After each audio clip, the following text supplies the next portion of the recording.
Kama ni mara yako ya kwanza unatembelea chaneli yetu ya Top 5 Media, tunakuomba ubonyeze neno subscribe, kisha kwa chini itatokea alama ya kengele. Tunakuomba ubonyeze kengele hiyo ili uwe wa kwanza kupokea taarifa katika chaneli yetu. Asante.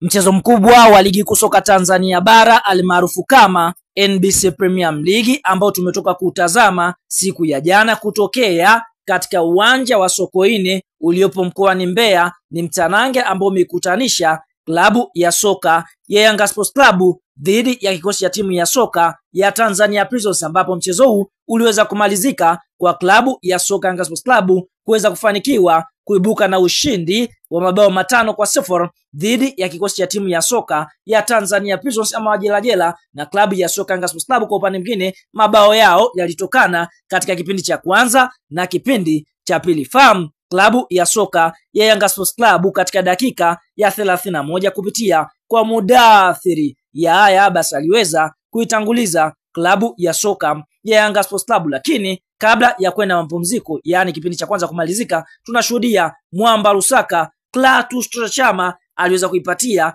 klabu ya soka ya Yanga Sports Club bao la pili, mpaka mwamuzi wakati anapuliza kipenga chake kuweza kuashiria ni muda wa mapumziko, basi klabu ya soka ya Yanga Sports Club walikuwa kifua mbele kwa mabao 2-0. Katika kipindi cha pili Yanga Sports Club wakarejea na moto ule. Tunashuhudia katika dakika ya 56 kupitia kwa Pacome Zouzoua, profesa huyu aliweza kuiandikia klabu ya soka ya Yanga Sports Club bao la 3, lakini tunashuhudia katika dakika ya 61 kupitia kwa Israel Patrick Mwenda fullback namba 2 wa klabu ya soka ya Yanga Sports Club akaweza kuiandikia klabu ya soka ya Yanga bao la 4, lakini kabla ya mpira kumalizika Pacome Zouzoua kwa upande mwingine akaweza kuiandikia klabu ya soka ya Yanga bao la 5, na mpaka mwamuzi wakati anapuliza kipenga chake kuashiria mpira umemalizika, basi klabu ya soka Yanga walikuwa kifua mbele kwa mabao 5-0. Kunako msimamo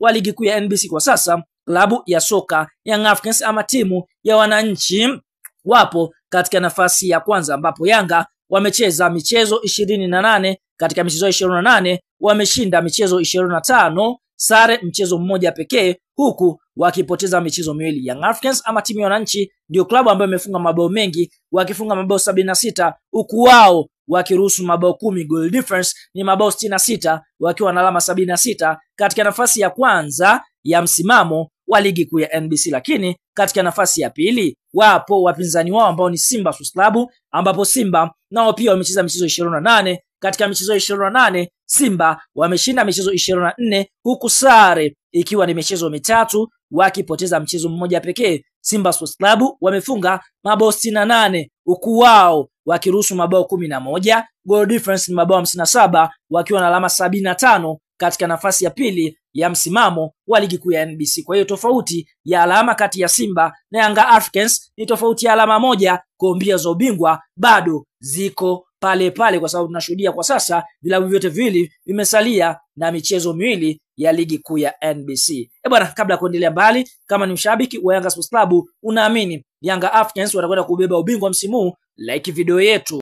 Sasa mara baada ya mchezo wa Yanga Sports Club na kikosi cha timu ya soka ya Tanzania Prisons kumalizika na klabu ya soka Yanga kuweza kufanikiwa kuifunga klabu ya soka ya Tanzania Prisons kwa mabao 5-0 kupitia aliyekuwa meneja habari na mawasiliano wa klabu ya soka ya Simba na Yanga Sports Club, ndugu Haji Sunday Manara ameweza kutuma kijembe kizito kwa klabu ya soka ya Simba Sports Club. Cha kwanza ameweza kuandika alhamdulillah hapa, akimshukuru Mwenyezi Mungu kwa matokeo ambayo Yanga wameweza kuyapata. Kisha akaandika hivi: hongera benchi la ufundi, wachezaji sambamba na viongozi wa klabu ya soka ya Yanga, mmetuheshimisha katika mchezo wenye thamani kubwa dhidi ya Tanzania Prisons.